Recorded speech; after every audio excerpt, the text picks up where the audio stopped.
Unkindly dubbed the Walrus of Love because of his large body, as well as his ocean-deep voice and neatly trimmed beard, Barry White easily became an irresistible attraction to everyone in the 70s. He was so famous that anyone could tell a Barry White song from just a few syllables of that rumbling sound. However, although he is a superstar with outstanding influence, Barry White's life is like many others, full of tragedy and pain. It's a pity if you don't know about Barry's tragic story as a child. Check out this video to satisfy your curiosity. Barry White was a legendary musician known for his soulful voice and romantic ballads. However, his journey to stardom was marked by a tumultuous upbringing and a troubled youth. Much of Barry White's childhood was spent in Los Angeles, where he faced adversity and challenging circumstances. He grew up in a modest home alongside his mother and siblings, and their financial struggles were a constant presence in their lives. Despite their hardships, Barry and his brother found themselves drawn into the world of local gangs, leading to a tumultuous and troubled adolescence. In his 1999 autobiography, Love Unlimited: Insights on Life and Love, Barry White candidly discussed his difficult upbringing. He recalled the disappointment that he and his brother's involvement in gangs brought to their mother. This period of their lives was marked by adversity, with confrontations, run-ins with the law, and constant tension in their neighborhood. One significant event in Barry White's life was his participation in the 1965 riots in Los Angeles. He didn't merely witness the turmoil, he was actively involved in it.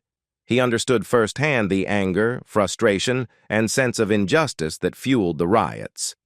These experiences left a lasting impact on him, shaping his perspective on life and society. Barry White's brother was an integral part of his life, serving as his best friend and confidant until his tragic death in 1983. His brother's demise was the result of a heart-wrenching incident when he was fatally shot in the heart. It was a devastating loss for Barry, and he cherished the memories of their close bond throughout his life. Barry White's adolescence was not without its share of personal challenges. At the age of 16, he found himself incarcerated due to his involvement in stealing tires. This experience served as a wake-up call for him and marked a turning point in his life. As Barry White gained fame and recognition as a renowned musician, he chose to be open and transparent about his troubled past. He believed in sharing his life story, warts and all, with young people who might be facing similar challenges. In his own words, "I tell young people the truth, and a lot of them listen."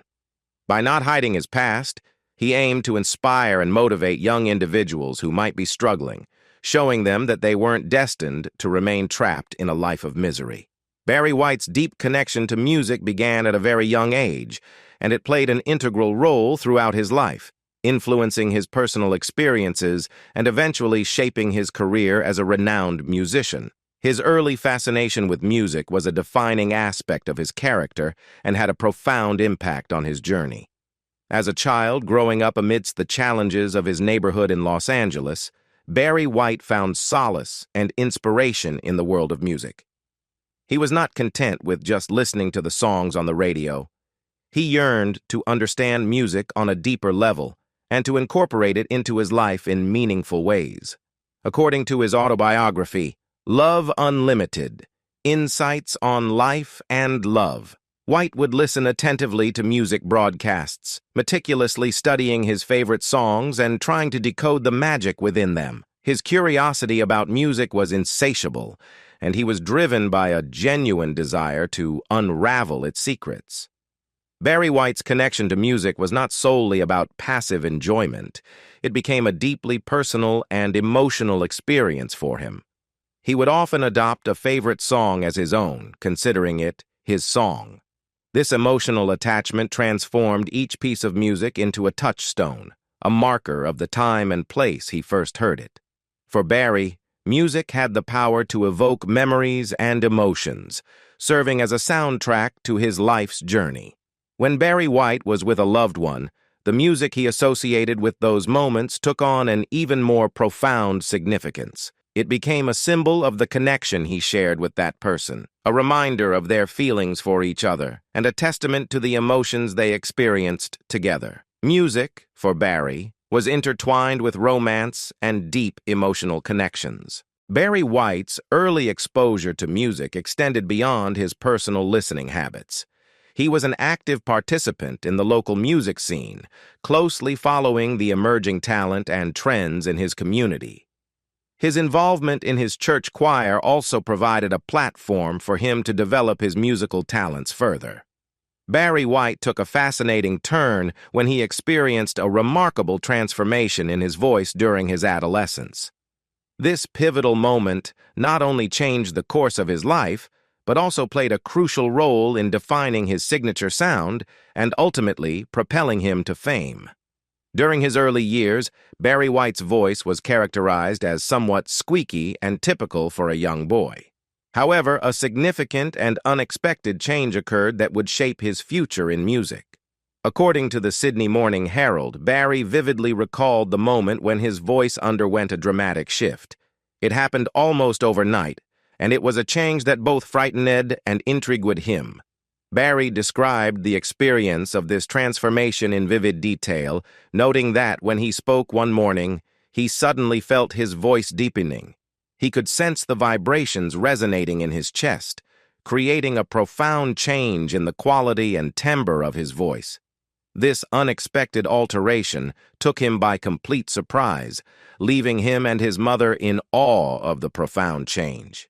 Barry White's mother, who had been by his side throughout his challenging childhood, was with him when this transformation occurred. Her initial surprise and fear quickly gave way to immense joy and pride. Barry recounted how, as his voice deepened, his mother's face transformed from a stoic expression to a radiant smile. Tears welled up in her eyes as she realized the significance of this moment, and she uttered the heartfelt words, "My son's a man now." This transformative event not only marked a significant turning point in Barry White's life, but also became an integral part of his identity as a musician. His unique, deep voice would go on to become one of his most distinguishing features and a hallmark of his illustrious career. Barry White's path to redemption and transformation following his turbulent childhood was a challenging and remarkable journey. He recognized the need for a profound change in his life, particularly in breaking away from the gang life that had ensnared him. It was during a pivotal period in his life, while he was incarcerated, that the seeds of transformation were sown. In his autobiography, Love Unlimited, Insights on Life and Love, Barry White candidly shared the moment of clarity that would alter the course of his life. After spending 2 months behind bars, a realization began to take hold within him. He came to understand the urgency of changing his ways, as he foresaw a bleak future of incarceration that could define the rest of his life. This inner reckoning was a turning point, a moment when he resolved to break free from the destructive cycle he had been trapped in. Despite knowing that changing his ingrained habits would be a monumental challenge, Barry White saw no other viable option. The desire for transformation and a better life was too strong to ignore. With determination in his heart, he made a firm commitment to leave his criminal past behind. A few days after his release from jail, Barry White received a life-changing offer from friends, an invitation to join a band and become the bassist and vocalist. Until that point, he had never seriously considered a career in music. This momentous opportunity, presented in 1960, was the catalyst that altered the trajectory of his life. Barry White, who had struggled to envision a future beyond the confines of his troubled past, suddenly found a new purpose and direction. However, simply deciding to pursue a career in music was just the beginning of Barry White's journey.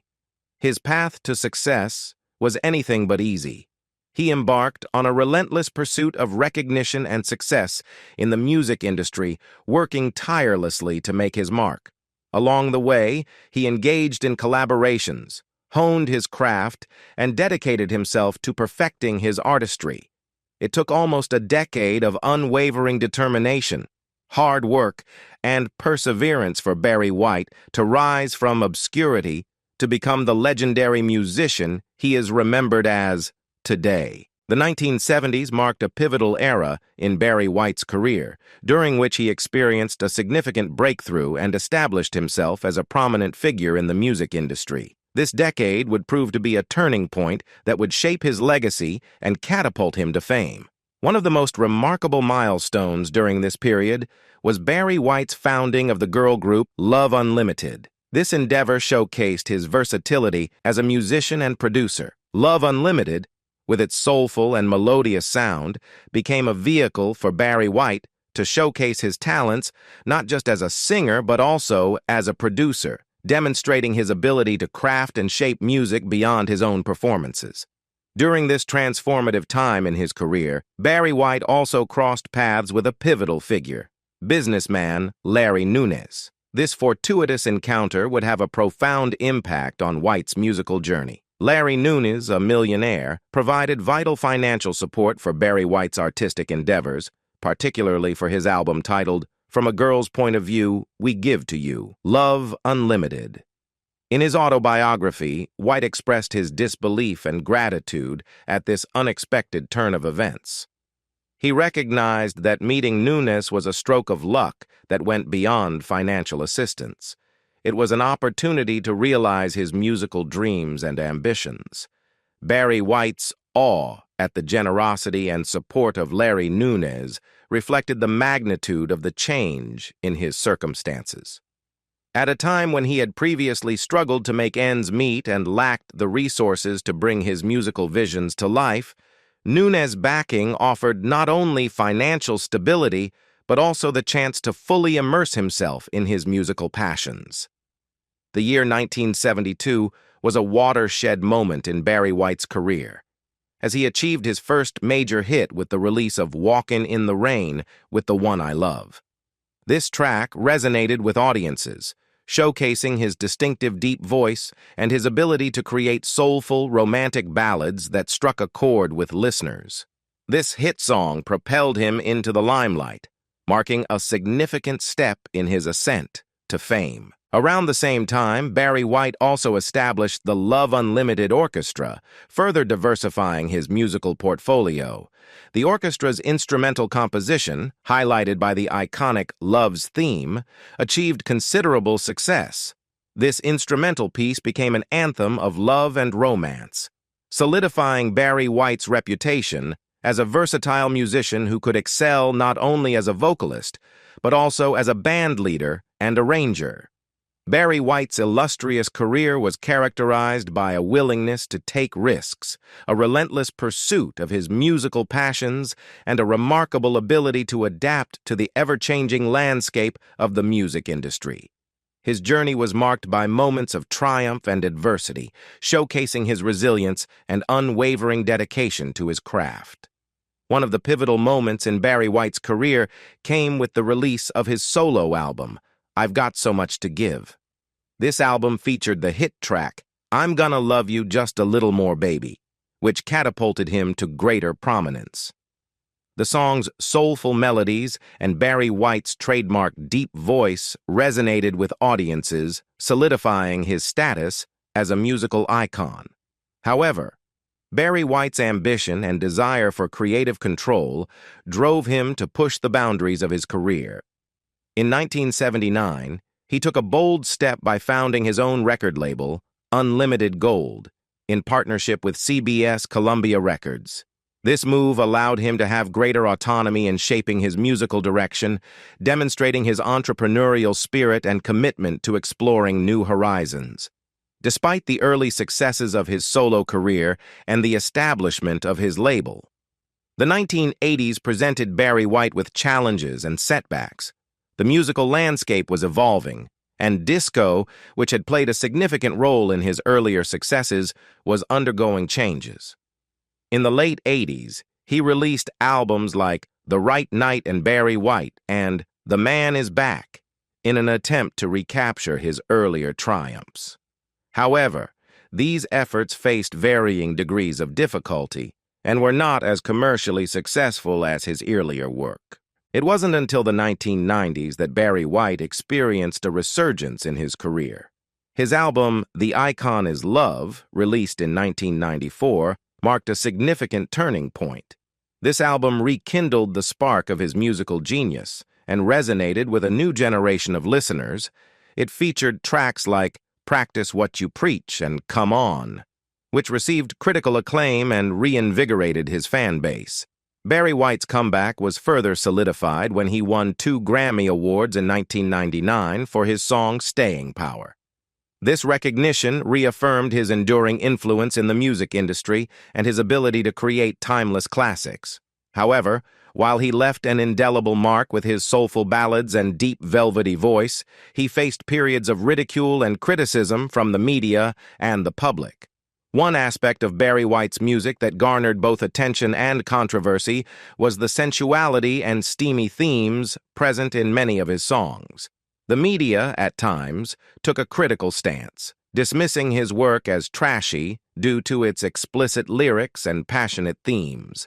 This negative reception led to White being unfairly pigeonholed as a musician who solely produced music of a sensual and romantic nature.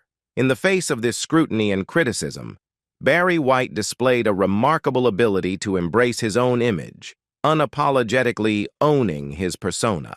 He demonstrated a keen sense of self-awareness and a willingness to engage in self-deprecating humor. One notable example of this was his appearance as himself on the popular animated television show The Simpsons. This move showcased his comfort by humorously acknowledging and satirizing his public image. In an interview with Rolling Stone, Barry White was questioned about his thoughts on being labeled a sex symbol and how such labels might affect him. His response was a testament to his unwavering self-confidence and authenticity. He confidently declared, "It never gets in my way. I'm none of that. I'm Barry White." He firmly asserted that he did not allow labels or nicknames to define him or his music. Instead, he saw himself as an artist with a unique voice and style. Barry White's comment also reflected his understanding of the inherent differences in the way men and women perceive sensuality and romance.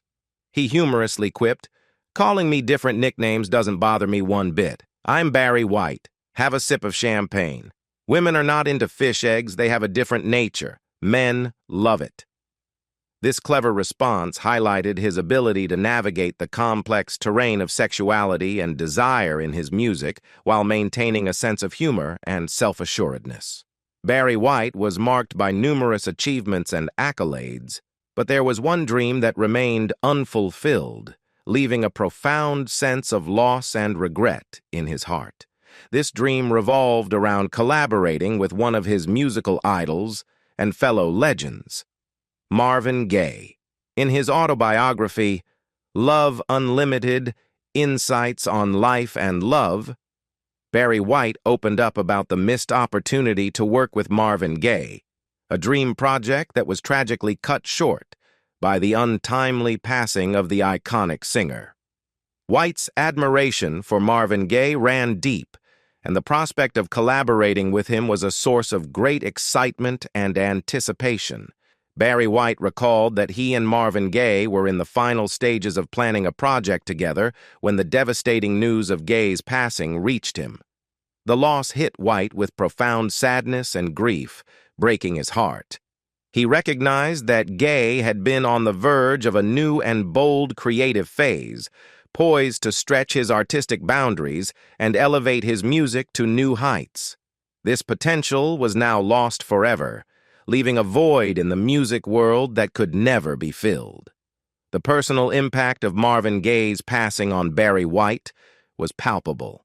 He had spoken to Gaye just days before the tragic event, and the two had discussed the possibility of collaborating on Gaye's next album, with White offering to produce it. In their conversation, Gaye had expressed a desire for White's involvement, seeking his guidance and expertise. However, Barry White, in his characteristic humility and admiration for Marvin Gaye's talent, responded with both awe and respect.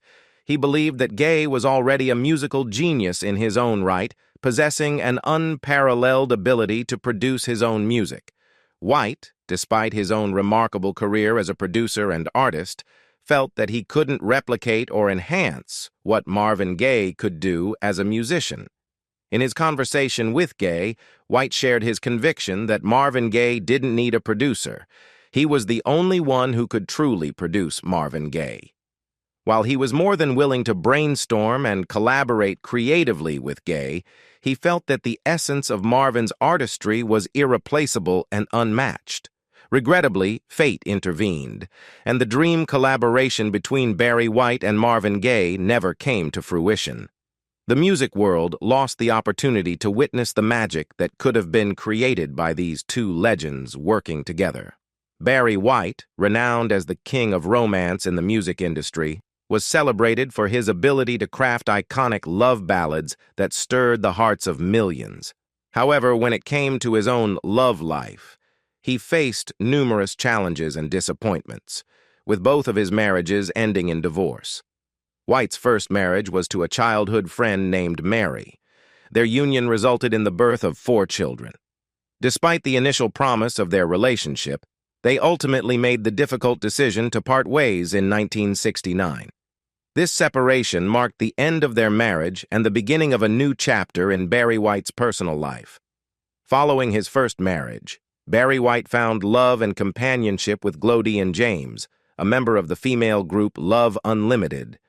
Their collaboration on the hit song Walkin' in the Rain with the One I Love showcased their shared musical talents and passion. However, their romantic relationship faced its own set of challenges, and after several years together, they decided to go their separate ways in 1988. In a 1995 interview with Rolling Stone, Barry White was asked about his love life and relationships. His response was indicative of his pragmatic and contented outlook on life at that time. He simply stated, "I'm relaxing, I'm enjoying my life, and I let things do what they do. I've already got one lady, music." According to reports, Barry White's health had deteriorated to the point where even standing became a formidable challenge during his last days. His half-sister, Sandra, revealed the extent of his physical struggles in a docuseries titled Autopsy Barry White. She recounted her observations, stating, "The last concert that I saw of Barry's, he could barely stand up. He managed to get through it, and then I understand he almost collapsed after he walked off stage." This revelation painted a vivid picture of the toll his health had taken on his ability to perform. Despite these alarming signs, Barry White seemed reluctant to seek medical assistance. Sandra noted that she had spent considerable time with her brother during this period and had noticed his increasing fatigue and physical limitations. It was a concerning and challenging time for both Barry White and his loved ones as they witnessed his health decline. One of the notable health issues that Barry White had grappled with for a significant part of his life was his struggle with weight. His weight fluctuated over the years, and it had an impact on his overall health and well-being. In 2003, he suffered a stroke that affected his speech and the right side of his body. This stroke was a critical moment in his health journey, further complicating his condition. In addition to the stroke, Barry White had been dealing with a failing kidney and acute blood pressure issues. These health challenges had forced him to cancel or back out of numerous live shows, much to the disappointment of his fans and supporters. His daughter had shared an update on his health back then, mentioning that he had undergone surgery to place a catheter in his arm. But despite the setbacks, she noted that he remained in good spirits. According to reports, Barry White's manager, Ned Shankman, revealed in the docuseries Autopsy Barry White that the singer's health had deteriorated to the point where he had to perform while seated.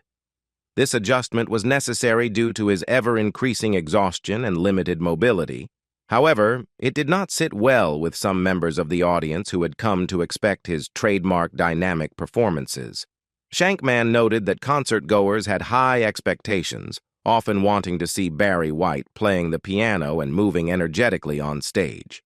The fact that he had to perform while seated, unable to meet these expectations, led to frustration and disappointment among some fans. The change in his performance style, combined with the limitations imposed by his health, resulted in an unfortunate disconnect between White and a portion of his audience. Mark Elliott, Barry White's biographer, further emphasized the challenges that arose from his physical limitations during live shows. He described one particular concert setup, where the stage was in the round, and Barry White refused to turn, causing half of the audience to see only his back. This led to audible expressions of dissatisfaction, with some members of the audience resorting to booing. Despite these difficulties and the mixed reception from certain segments of the audience, Barry White's son recognized his father's valiant efforts to continue performing under challenging circumstances. He acknowledged that his father was doing the best he could, given the physical limitations he faced. White's determination to continue sharing his music, even while struggling, was a testament to his unwavering commitment to his craft and his deep love for his fans. Barry White's mobility issues, which contributed to his need to perform seated, were primarily a result of edema, a condition characterized by the accumulation of fluid in the legs and ankles. This health challenge added to the physical burdens he bore during his later years, but did not diminish his dedication to his music and his desire to connect with his audience. Unfortunately, Barry White's health continued to deteriorate, and despite his resilience and the support of his family, he was unable to make a full recovery. He passed away in July 2003 at the age of 58, leaving behind a legacy of timeless music that continues to touch the hearts of people around the world. What do you think about Barry White's tragic life? Leave us your comments in the section below. We hope you have found this helpful video. Don't forget to leave a like, share, and subscribe to the channel if you like it. Thank you for watching this, and see you in the next videos. Goodbye.